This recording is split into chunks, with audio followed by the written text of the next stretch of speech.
Second English zone. आज हम cover करने वाले हैं 12th क्लास की पोएट्री की 9th पोएम। तो 9वीं पोएम हम कवर करेंगे जो है हमारी stopping by words on a snowy evening composed by Robert Frost. तो हमारी जो पोएम है stopping by words on a snowy evening, जिसका सेंस है एक बर्फीली शाम को जंगलों में ठहरना। तो बर्फीली शाम को जंगलों में ठहरना, ये एक मौसम, सर्दी का मौसम यहाँ पर दर्शाया जाता है। तो रॉबर्ट फ्रॉस्ट ने मोस्टली नेचुरल पोएम्स लिखी हैं, जिनमें से एक पोएम हमारी ये है। फेमस पोएम में ये मेन पोएम है stopping by words on a snowy evening. इसके अलावा बर्चेस भी इनकी फेमस पोएम है और द रोड नॉट टेकन भी इनकी फेमस पोएम है। तो ये सभी कहीं ना कहीं किसी ना किसी सिलेबस में प्रेस्क्राइब हैं। तो stopping by words on a snowy evening, जैसा कि इसका टाइटल है, पोएम भी एक वुड से शुरू होती है, जंगल से शुरू होती है जो स्नोई होता है, बर्फ से भरा होता है। तो इस पोएम को इस पोएम को राइट करने का, कंपोज करने का पोएट का जो मतलब है वो ये है कि नेचर जो है, प्रकृति है, वो हमें कहीं ना कहीं से बहुत आकर्षित करती है। तो यहाँ पर प्रकृति की तरह यहाँ पर हमें सांसारिक जो भौतिक संसार है, फिजिकल वर्ल्ड हमें कहीं ना कहीं हर तरह से अट्रैक्ट करता है। और हम अपने लक्ष्य को जब बढ़ते हैं तो हमारे रास्ते में कई अट्रैक्शन आते हैं। कहीं कोई सुंदर दृश्य हमें अपने तरफ खींचता है, तो कहीं कोई लालच हमें अपने तरफ खींचता है, तो कहीं हमें रिलेटिव्स अपने तरफ खींचते हैं, कहीं पैसा हमें अपने तरफ खींचता है और हम अपने मार्ग से भ्रमित हो जाते हैं और हट जाते हैं। तो ये पोएम हमें एक बहुत ही अच्छी सीख देता है कि ये पोएम बताती है हमें कि हम रास्ते में कुछ भी क्यों ना मिले, अगर हम अपने किसी लक्ष्य के लिए निकले हैं तो हमें सीधे अपने लक्ष्य को देखना है, ना दाएं देखना है ना बाएं देखना है। रास्ते की अट्रैक्शन हमें रोकने की कोशिश करते हैं, लेकिन अगर हमारे मन में डिटर्मिनेशन है तो हम वहां नहीं रुकेंगे और हम सीधे अपने लक्ष्य की ओर आगे बढ़ेंगे। इसी तरह से पोएट यहाँ पर अपने ऊपर ये पोएम लिखता है, कहता है कि एक बार मैं अपने किसी कार्य से जा रहा था तो मुझे एक स्नोई फॉरेस्ट से होकर गुजरना पड़ा, और जब मैं वहां से गुजरा तो इतना सुंदर था, इतना सुंदर जंगल था वो कि मैं वहां पर रुक गया।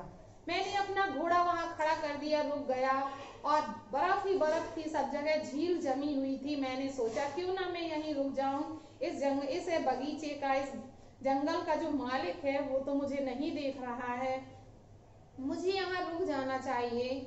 लेकिन इतना सुनसान जंगल होता है कि उसका घोड़ा अपनी घंटियां हिलाकर ये बताने की कोशिश करता है कि आप यहाँ रुककर गलती कर रहे हो, क्योंकि इस जंगल में कहीं कोई फार्म हाउस भी नहीं है, इस बर्फीले जंगल में आप कहाँ रुकोगे।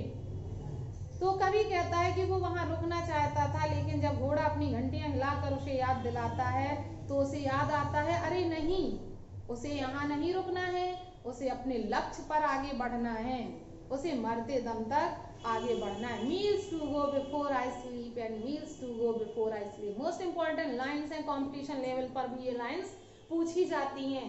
तो बहुत इंपॉर्टेंट लाइन्स हैं, जो दो लाइन हैं, miles to go before I sleep, miles to go before I sleep. मुझे सोने से पहले, यहाँ पर स्लीप का मतलब है मरना, मरने से पहले मुझे मीलों जाना है, मरने से पहले मुझे अपने लक्ष्य को पूरा करना है। तो ये इस पोएम में हम पढ़ने वाले हैं। तो पोएम हमारी स्टार्ट होती है, पोएम का जो फर्स्ट स्टेंजा है वो है हमारा whose words these are, I think I know, his house is in the village low, he will not see me stopping here to watch the woods fill up with snow।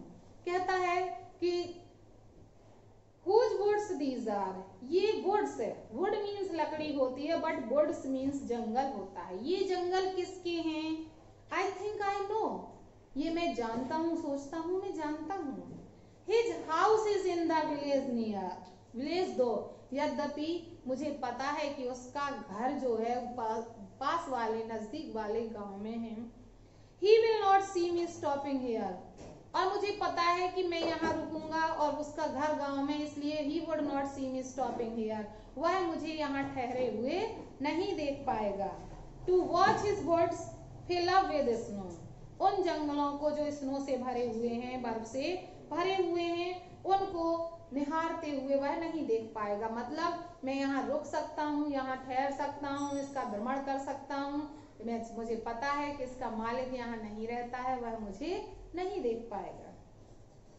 Second stanza में कहता है कि my little horse must think it queer to stop without a farm house near between the woods and frozen lake the darkest evening of the year.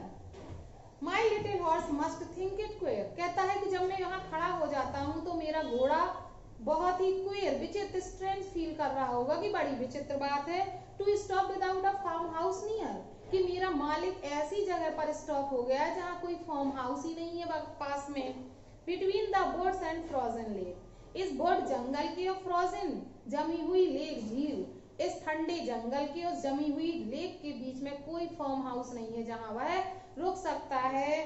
The darkest evening of the year, और ये जो शाम है ये संसार इस साल की सबसे अंधेरी शाम है। सबसे अंधेरी शाम में, इस ठंडे मौसम में, इस ठंडे जंगल में जहाँ झील जमी हुई है, वहां मेरा मालिक रुककर कोई गलती कर रहा है। लेखक पोएट ऐसा सोच रहा है कि उसका घोड़ा जरूर ऐसा सोच रहा होगा। अब क्योंकि घोड़ा ऐसा सोच रहा था तो घोड़ा इंडिकेट करता है, संकेत देता है, कहता है he gives his harness bell a shake to ask if there is some mistake, the only other sounds the swoop of easy wind and downy flag। कहता है कि he gives his harness bell a shake, वो अपनी harness होता है गले में बंधा हुआ पट्टिया जिसमें घंटी लगी होती है, उनको हिलाकर शेक करके वो बजाता है। ये पूछने के लिए बजाता है if there is some mistake, कि यहाँ रुकने से कहीं कोई गलती तो नहीं हो रही है, उसका मालिक यहाँ रुककर कोई गलती तो नहीं कर रहा है। The only other sounds the sweep, इतना सन्नाटा है कि उसकी घंटियों की आवाज के अलावा केवल दूसरी आवाज the easy wind and downy flag, जो दूसरी आवाज है वो मंद मंद चलने वाली हवा की, और जो बर्फ के गोले गिरते हैं, बर्फ के जो पफ जैसे गोले होते हैं, जो बर्फ गिरती है, बर्फ के गिरने से जो हल्की हल्की आवाज आती है उसे भी क्लियर सुना जा सकता है। इतना सन्नाटा है उस जंगल में कि केवल घोड़े की घंटियों की आवाज, हवा का चलना और उन बर्फ का गिरना, इसकी आवाज सुनाई दे रही है, बाकी किसी की कोई आवाज नहीं सुनाई दे रही है। अब पोएट को एहसास होता है कि हाँ वास्तव में वो यहाँ रुककर कोई गलती तो नहीं कर रहा है। The woods are lovely, dark and deep, but I have promises to keep, and meals to go before I sleep, and meals to go before I sleep। कहता है कि woods are lovely, जंगल तो प्यारे हैं, dark and deep, घने और गहरे हैं, but I have promised to keep, लेकिन मुझे तो मैंने जो वादा किया है मुझे उस वादे को निभाना है, मुझे यहाँ नहीं रुकना है। मैं इस सुंदरता से अट्रैक्ट हो रहा हूँ बट मुझे यहाँ नहीं रुकना है।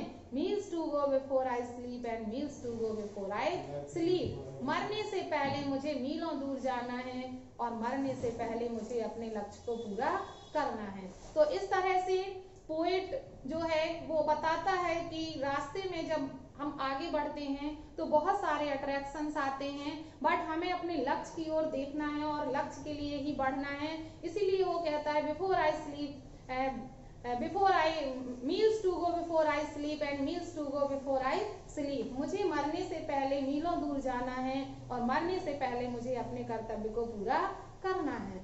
इस तरह से पोएट हमें ये सजेस्ट करता है कि जब हम किसी लक्ष्य के लिए निकलते हैं तो बहुत सारे अट्रैक्शंस मिलते हैं, लेकिन हमें उनसे अट्रैक्ट नहीं होना है, हमें सीधे अपने लक्ष्य की ओर पहुंचना है, अपने लक्ष्य पर ही टारगेट बनाना है। तो इस तरह से पोएट हमें इस लेसन में हमें एक सीख देता है।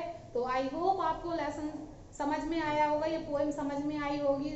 मैंने इसको समरी में भी बताया है और इसको पढ़ाया भी है। तो इस पोएम को अपनी बुक में रीड करें, समझें, और इसका सेंटर आइडिया नेक्स्ट वीडियो में मैं आपको लाऊंगी और एक्सप्लेनेशन भी लाऊंगी। तो मिलते हैं नेक्स्ट वीडियो में। वीडियो अगर आपको पसंद आया हो तो वीडियो को लाइक करें। अगर आप ऐसे ऐसे ही अपने कोर्स को कंप्लीट करना चाहते हो तो चैनल को सब्सक्राइब करें और बेल आइकन प्रेस करना